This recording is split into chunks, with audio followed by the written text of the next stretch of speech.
राज्यात गेल्या वर्षभरापासून बीड जिल्हा चांगलाच चर्चेत आहे।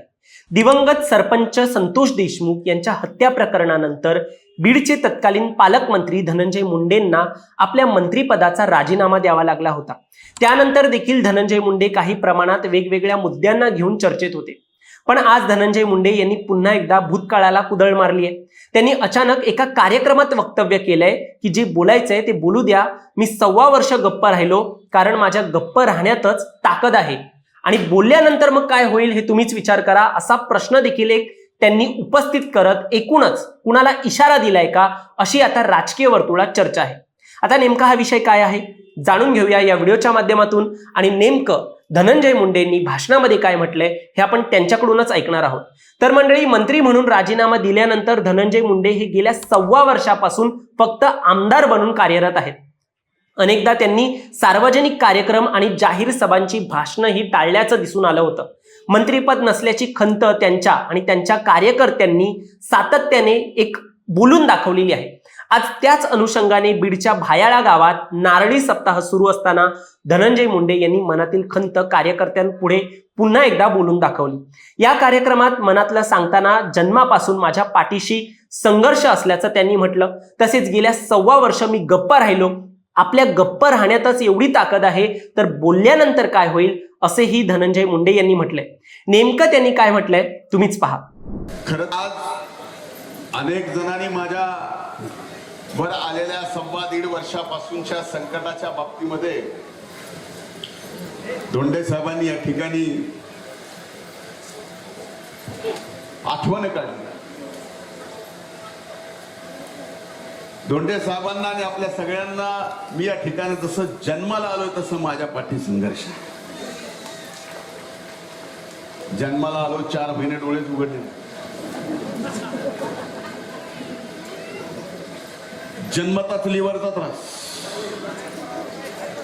कसा वाचलो देव जाणे। अनेकदा संकट आलं वरून, पण तुमच्या सगळ्याच्या आशीर्वादानं वेळ कधीच आली नाही आणि असे कितीही संकट येऊ द्या, जे बोलायले त्यांना बोलू द्या। हे अध्यात्माचं व्यासपीठ नाही। मी त्रिविक्रमानंदजींना पण विनंती केली होती की मी अध्यात्माच्या व्यासपीठावर बोलत नाही, पण महंतांनी आज्ञा केल्यावर ती आज्ञा तोडू नये हे भक्ताचं कर्तव्य।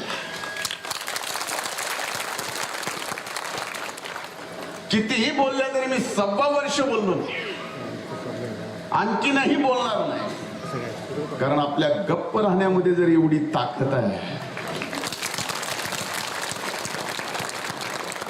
बोलल्यानंतर काय होईल। आता मंत्री पंकजा मुंडे यांनी देखील भायाळा येथील सप्ताहाच्या सांगता निमित्ताने हजेरी लावली होती। त्यांनी देखील गोपीनाथ मुंडे यांच्या आठवणींना उजाळा देत भावनिक भाषण केलं आणि त्यांच्या भाषणानंतर धनंजय मुंडेंनी व्यासपीठावरून कार्यकर्त्यांना उद्देशून भावनिक भाषण केलं। आता धनंजय मुंडे म्हणाले की धार्मिक व्यासपीठावरून मी बोलणार नव्हतो, पण महंतांनी आदेश दिल्यानंतर पाळावा लागतो म्हणून मी बोललोय आणि मग त्यांनी हे असं भावनिक भाषण केलंय।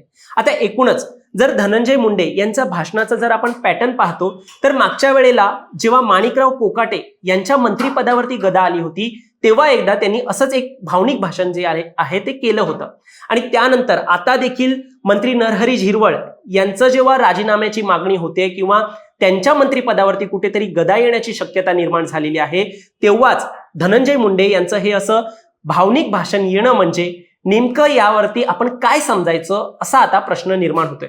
मात्र तुम्हाला यावर काय वाटतं? तुमचं मत देखील आम्हाला कमेंटमध्ये नक्की सांगा आणि असेच राजकीय घडामोडी पाहण्यासाठी सबस्क्राईब करा प्राईम टाइम महाराष्ट्राला। धन्यवाद।